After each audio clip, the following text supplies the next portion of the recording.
Thank you for welcoming us onto your headphones. I'm Eddie. And I'm Nikki. We're reviewing the Netflix movie. That's kind of a stretch. No Escape. And this is the rollback. Now, where do we start with this? Well, okay. It wasn't really from Netflix, was it? Didn't it start on Syfy? Yeah, so that's the thing. Like, I guess Netflix acquired the rights from Syfy, so To get No Escape Room, right? yeah, it's not great. It was okay. You kind of had to turn your mind off for this movie. But like, it felt like a TV movie. Like, the thing is, like, remember all those weird cuts where like something would happen and then it would fade to black and then it would like unfade to black from black or whatever, and it felt like a TV movie. Now, okay, it makes sense because it was from Syfy. Well, I guess that makes sense. But I guess, I'm being a little biased because it was the first movie we all watched, right? Mm-hmm. After the blackout. Yeah. Yeah. It was the first piece of media we watched after the power came back on. So we're just like, oh, okay, cool. So I was kind of excited to see anything. So. And I had standards. Yeah, God, this movie. So it has a father-daughter relationship starting off. Apparently, he never gets custody. A gentleman by the name of Michael and his daughter Karen. And it's his weekend, one weekend out of the month, and he's trying to find something exciting to do, and their car breaks down or whatever, and they're in the middle of literally fucking nowhere. And sure enough, there happens to be, in this little hick ass town, like, there's no like pizza place, there's no arcade, like there's no like something normal, not even a shooting range, but they have an escape room. Well, there was a diner. There was a diner. There was a cheap ass diner. Mm-hmm. And the lady, did you think the lady was gonna be evil from the very beginning? The diner, because she was kind of like, don't ever go there. Well, I thought she was going to be a part of it. But technically, I guess, well, spoiler alert, if you watch the whole thing, she kind of was a part of it. Yeah. So maybe the first test was when the car actually broke down. Mm-hmm. And they weren't able to escape the town, right? Oh God, is that the escape room? Can you escape the damn town? Right? Isn't that the whole thing? Oh Jesus, I don't know, man. Like this, I felt like they had a good idea, but they just like when it came to the very end, they fucked it up. But we'll get to that in a minute. So they go to the escape room, Karen and Michael, the father-daughter, and they meet up with our other three protagonists, or meat shields, as I like to call them. Kyle, the nervous boyfriend of Melanie, and then there's another guy named Andrew. And so Andrew's basically like a brick shithouse who kind of flirts with the daughter.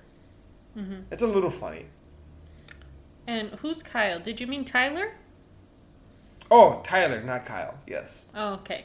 Yeah, I was excited to see Tyler because I was watching Transplant before everything. So he's the star in that show. So I thought he was going to last a little longer, but he ended up, well, you'll find out too.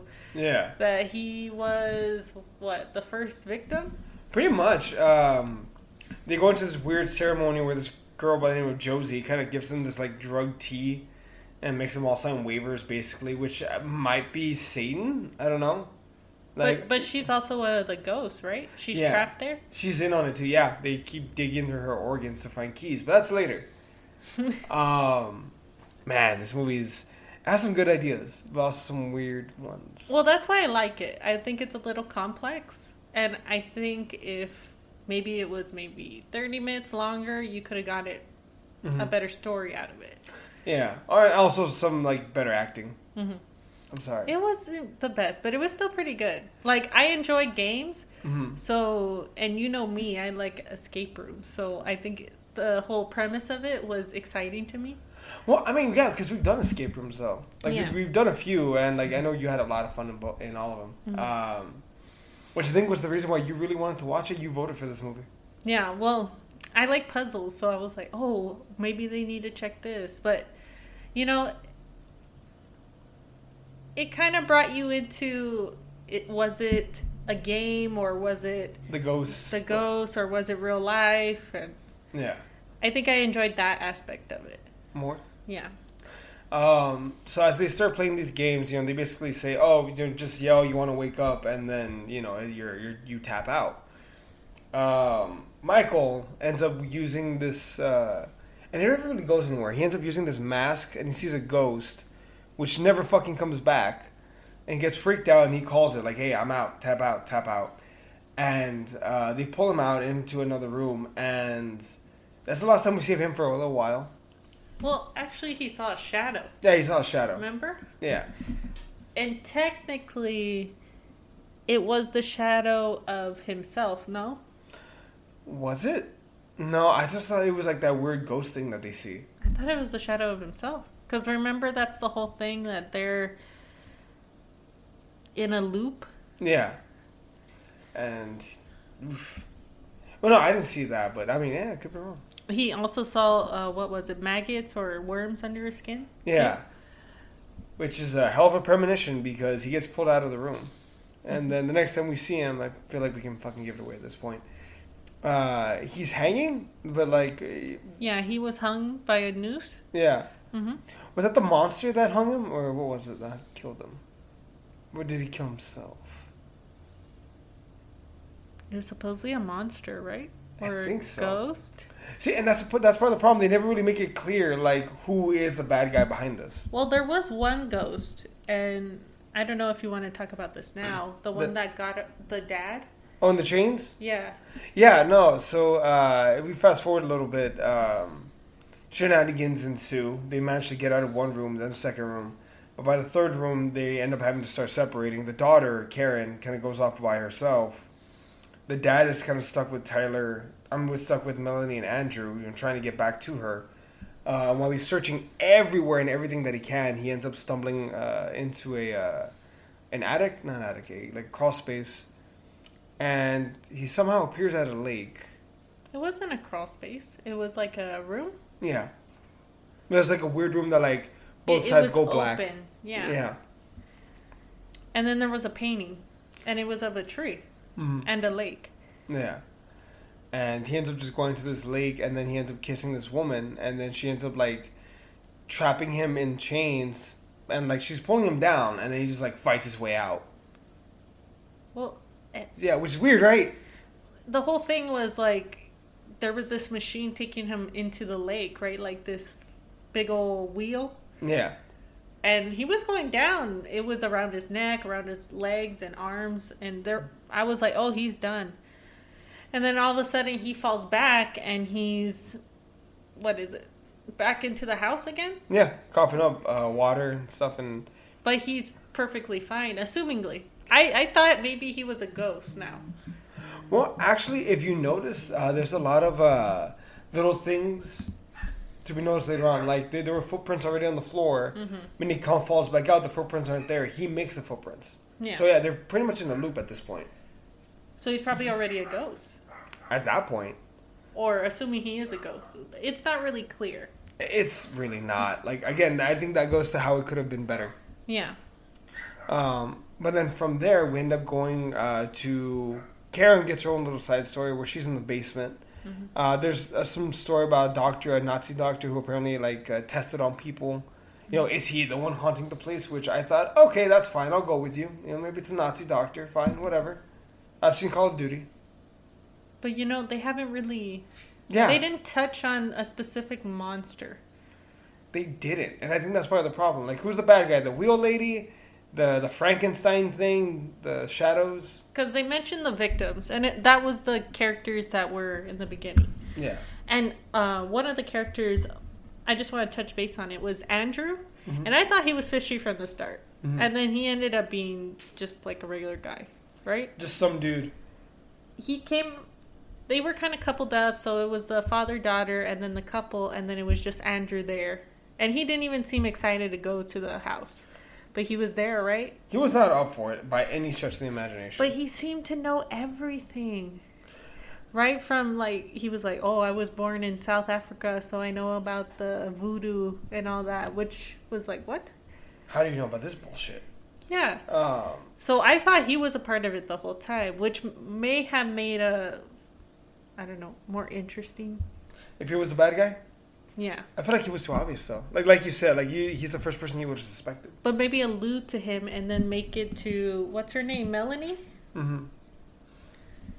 Yeah, because Melanie was too eager also. Well, she was kind of like you. Like she was like, "Oh, bring on the fucking puzzles." Like her and Andrew. Apparently, it was actually Melanie's birthday, which fucking happy birthday to you. Tyler didn't want to go along with it, and he ended up paying the price for that. And then this bit of a self-fulfilling prophecy we didn't really touch base on. The thing that freaked out Tyler was the fact that he was on the phone with Melanie, and she was saying, I'm so sorry, while she's standing right next to him. Mm-hmm. Melanie on the phone is telling him, I'm so sorry, don't go there, don't do this, don't do that, or whatever. Fast forward, Tyler is hanging, he's dead. Melanie grabs the phone, starts talking. And this is while she's in a loop. Like, she can't escape that room that she's currently in. She's there by herself, right? And she's going through a door, and she ends up on the other side, and she's within the same room. Yeah. So she and herself is in a loop. She keeps going. How does Melanie die? Do you remember? Okay, so I know that she answers the phone. Yeah. Right? And then, then she goes up the ladder. Oh, she falls and breaks her neck, or she gets stabbed? No. Remember, like, she broke something, and there was something at the bottom? Mm-hmm. And then she fell on it, so she got stabbed by something. Oh, okay. I think it was in her eye, too. Ugh. It was gory. I feel like this movie could have had better special effects. Well, for me, I was like, well, why didn't you go up the ladder? Because she was going through the door frame like maybe 100 times, and she was like, how do I get out? And it was like, well, there was a ladder there. I mean, props to them, at least they had seamless effects. Like, it looked like she was legit, like, coming in one way, out the other. Like, in a good pace kind of thing. But also, it was kind of frustrating, too, because it was like, they were making poor decisions. Because they wanted to continue the game. Like, Melody wanted to continue. But then... and play the game, which would have probably been the smart thing. But then the father and then, Karen decide to go on their own paths and try to play it their own. And it's like, well, maybe if you had just played the game the way it was supposed to, like with the projector, first thing they do is stop it. And if they would have watched it, they would have seen what was going to happen and what was going on. I don't know. Maybe. I don't know. I think you're giving this movie way too much credit, honestly. Like, maybe this should have been better thought out. They half-assed this writing. Like, I don't mind saying it. They did. Well, that's what I mean. Like, it could have been better. And I think it's also frustrating because you can clearly see parts where, like, they were this close to greatness, and they failed. Yeah. Well, also, they kept getting separated. Well, I mean, I get why. Like, you need that for a movie. Like, but like, you can be separated and still act like intelligently. Like, you don't have to be stupid. Yeah, and the way they got separated, it wasn't very smart. It was like one or two went out the door first, and then the third one gets locked into the room. Yeah, it's kind of like that kind of thing, which was kind of pointless. Or they moved like an item in the room, and then it like shut the door behind them. Yeah. But it's like, stay together. Like, you would have learned after, the second time? Yeah, like all three of us stay together. I mean, that only makes sense. Well, Andrew and Karen were kind of by themselves for a while, like in the vents trying to get out of the basement. Apparently there was a monster chasing Andrew that we never saw. Yeah. And then they open a vent, which is conveniently big enough for even him to crawl through, which I call bullshit, but whatever. Well, that's where we find out that Andrew was actually good. Well, supposedly good. I thought it was going to turn around again. And I don't know what this is called, but the monster ends up getting him. And you don't see his body, but you hear it, like, being torn to shreds, right? Yeah. So I thought, like, oh, this is where he's going to come back. You know, that was just a fake out. Nope. He actually died. And then that's where I went to the point where I was like, okay, there's only one way to redeem this movie. So Andrew gets killed. Michael saves his daughter, Karen. And they run, and they manage to get out. Like, they actually managed to open the front door with a key that's found. They find in Josie. Which, by this point, Josie turns out to be one of the spirits trapped in the house. They had to sift through her stomach to find the key to get out. And just to clarify, Josie is the one in the beginning that gave them all tea. The spiked tea. The spiked tea. Yeah. This poor girl. And they managed to get out. They find a way. No, wait. They appear at the diner, don't they? that's the thing. The key led them into another door, which led them into the diner, where she sees herself in the mirror. Karen sees herself in the mirror, and she's looking at herself from the bathroom crack stall. And that's where a problem was in itself, because all of a sudden, her and the dad were like, let's not bother this Karen, right? And it was like, that wasn't even a rule where you couldn't see yourself. Yeah, they couldn't establish it. Well, they should have established it at some point. Yeah, but they didn't. Yeah. So for some reason, they were like, oh, I shouldn't see myself, you know? Yeah. And they didn't, they just let her go through what had happened to her. So it was just her trying on the necklace in the mirror, and then hearing a coin drop. And then before getting it, somebody comes out of the stall, which was that diner lady. And then all of a sudden the coin's gone, which the Karen from the future already got, right? And then they let her leave. So I thought maybe they were going to stop the cycle and that's where it was going to end. Yeah. But they didn't, right? Well, see, that's the thing. Like, when they left the diner, their old selves left. They got the keys for the Jeep. And I wanted them to take off and, like, okay, this completes their loop. Like, they're done. You know? And then the young version of themselves that just left, they're going to be back in about 6 hours in the diner. They're going to see new versions of themselves leave, and they're going to take the Jeep and just go. Like, these 6 hours were made to just better your life, period. Well, that was my thing. I thought they were just what you said. They were going to take the Jeep, and then it was like game over. Yeah. But then the most fucked up ending, well, the most fucking it up part of the ending that there is that when they're in the car, they find that lock. They found a lock, an old-timey lock, and then, what is it? Old-timey lock in the steering wheel, and then also in the, what's that called? Glove compartment. Glove compartment. And then you see the wheels turning, and you're like, no, they're still in the escape room. Yeah, they're still in the game. Yeah. Snake beater. This movie, there's no way it would have been like there's no way it would have ever been released like in theaters. But it was okay. You had to turn your brain off and then be open-minded. I think it's a good movie to talk about. You know, that's a big thing. Well, you also have to know that you're not going in, you're not watching like Avatar or The Godfather. Like, you're watching like a sci-fi movie. Lower your expectations a bit and you might enjoy the movie. I thought it was pretty interesting. It was pissing me off because they had so many interesting ways to go and they went through the most obvious ones. Okay, how about we do this? Out of 10, what would you give it? 5? It's not harmful, but I would never, like, unless I wanted to take a nap, I would never watch it again. I thought 5 was pretty generous. I was going to give it a 5 too. Really? Fair. It's harmless. Like, it's not going to hurt anybody. It's just, like, it's just a movie that's there. Yeah. Like, I would never watch it again. But it was interesting. Like, I've seen it. So I could always say, like, oh, I watched that movie. Or background noise. Yeah. Any other thoughts? Any final thoughts? Anything you think that they should have done, could have done, would have done better? Well, my thing is that the father and daughter found out that they were in a loop. So I thought the whole thing was that they were going to go back, which they did. But I thought they were going to end up saving everybody. So I thought that would have been more interesting if they had somehow went back to the beginning, which had happened. They met Josie again, who was on the floor with her stomach out. Yeah. You know? And so I thought all the characters were going to come back. They were going to be able to save them. And then they somehow find an exit together.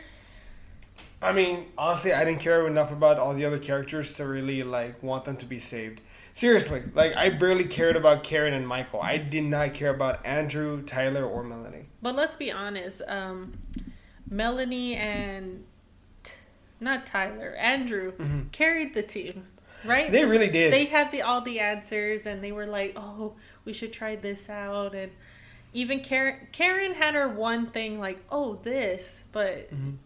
it's like when we did escape rooms, it's like, oh, good job. But you weren't really helping. Yeah, like, there's always like one or two people that carry the team and everyone else is just there for the ride. Yeah. And we take things seriously, so that's a different thing. Yeah, we don't fuck around with escape rooms, folks. Yeah. Take shit a little too seriously here at the Rollback. But yeah, that was my only thing. I wish they had saved them all. But that's me being, positive about it, putting a positive spin on it. Oh, Nikki, how wrong you are. Mm. Yeah, no, I agree. There's so much they could have done better. Or make the diner lady bad, like something, right? Like make her the bad guy. I mean, I would have taken that. Like if they set it up properly, I would have taken it. Mm-hmm. Or what if they made, let's say, instead of making her bad, because that was a little obvious, make it Melanie or Andrew. Like make one of them the bad guy. Or even Tyler. I thought that him leaving first, because me being a skeptic, him leaving first, I was like, oh, he's the bad guy. Like in the movie The Devil, and I know. Yeah. The grandma ends up being, or I'm sorry, not the grandma, the old lady ends up being the devil. Mm-hmm. And she was the first one you suspected, right? Oh, and the elevator movie, right? And she ends up, yeah. And she ends up being the first or second to die, and then you're like, oh, you give up on her? Yeah. But then it's actually her who's the devil, and you're like, dang it, I should have kept it. She was pretty creepy, though, when she looks at the main guy, and she's like, damn, I really wanted you. And that's a very underrated movie, but that movie was awesome. That movie exists. I loved it, but that's not what we're here for, right? We're here for No Escape Room. Mm-hmm. Do you have any last thoughts? Pop this movie on if you're going to do some laundry. Yeah, worth a watch during laundry. Yeah. Well, that's going to do it for us for today, everybody. Okay, thank you. If you're listening to us on YouTube, please like and subscribe. If you're listening to us on the podcast, like and subscribe. We're trying to grow the channel. Recommend it to your friends if you can, please. Just because that's kind of how I found all my favorite podcasts. Maybe do this a solid. Oh, and please leave comments if you have any suggestions. For our hosts, they're always welcome for feedback. Please and thank you. So, I've been Eddie. I'm Nikki. And this was The Rollback.